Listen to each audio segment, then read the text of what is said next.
દેવભૂમિ દ્વારકા જિલ્લાના જુદા જુદા વિસ્તારોમાં ભૂમાફિયાઓ દ્વારા સરકારની ગૌચરની જમીન પર દબાણો કરવામાં આવ્યા છે, જેને લઈને ગૌસેવા રક્ષા પરિવાર દ્વારા ખંભાળિયામાં જિલ્લા કલેક્ટરને સવિસ્તૃત આવેદનપત્ર પાઠવવામાં આવ્યું હતું।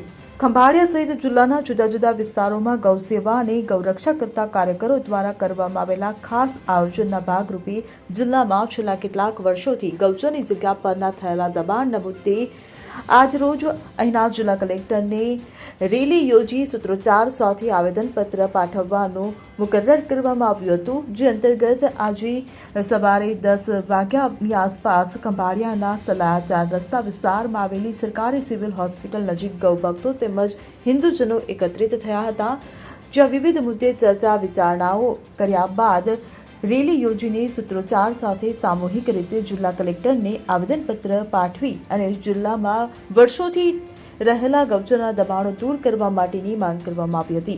ત્યારે આ આયોજનમાં હિન્દુ ધર્મપ્રેમી તેમજ ગૌપ્રેમીઓ ઉપસ્થિત રહ્યા હતા।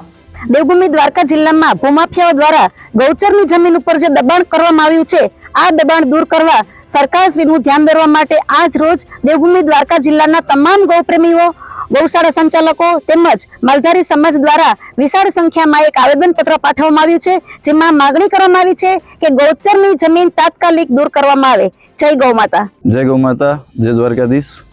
પહેલાના સમયમાં જ્યારે કોઈ માણસ બહુ ખરાબ ગુનો કરતો તો જ્યારે પોલીસ નથી ને ત્યારે એને ગામની બહાર જ્યાં ગૌચર આવેલું હોય ને ગૌચર ભૂમિ એની બાજુનું મકાન રહેવા માટે આપી દેતા કે ગૌચર ભૂમિની જો રજે ઉડીને આવશે ને આના મકાનમાં ઘરમાં તો આનું બધું સત્યાનાશ થઈ જશે પૂરેપૂરું।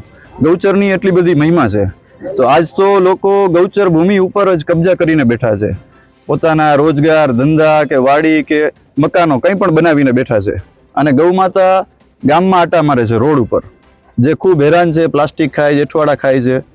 તો ગૌચરની ભૂમિ સરકારશ્રી ખાલી કરાવી દે અને ગૌ માતા માટેની ત્યાં વ્યવસ્થાઓ બને, ગૌ માતા માટે લીલું ઘાસ, સૂકું ઘાસ વાવી શકાય, ત્યાં ગૌ માતાઓને નિરાશ્રિત ગૌવંશને રાખી શકાય એવી વ્યવસ્થાઓ બને। એટલે અમે આજે કલેક્ટરશ્રીને આવેદન આપ્યું છે કે આપ આની ઉપર તાત્કાલિક ધોરણે પગલાં લો। જે ડિમોલેશન અત્યારે દ્વારકા, બેટ દ્વારકામાં ચાલી રહ્યું છે જે દબાણ ઉપર, તો એવી જ રીતે ગૌચરમાં પણ ખુલ્લું કરવામાં આવે ગૌચરને ગૌ માતા માટે। તો આ જિલ્લાના તમામ ગૌ સેવકો, માલધારી સમાજ, ગૌશાળા સંચાલકો તમામ લોકો આ સાથે આવ્યા છે કે તાત્કાલિક ધોરણે આના ઉપર પગલાં લેવાશે અને ગૌચરને ખુલ્લું મૂકવામાં આવશે। જય ગૌ માતા। Bureau report CN24 news. હવે જુઓ દેશ દુનિયાની તમામ ખબરો તમારી આંગળીના ટેરવે। ઉઠાવો મોબાઈલ અને Google Play Store પરથી ડાઉનલોડ કરો અમારી CN24 ન્યૂઝ મોબાઈલ એપ।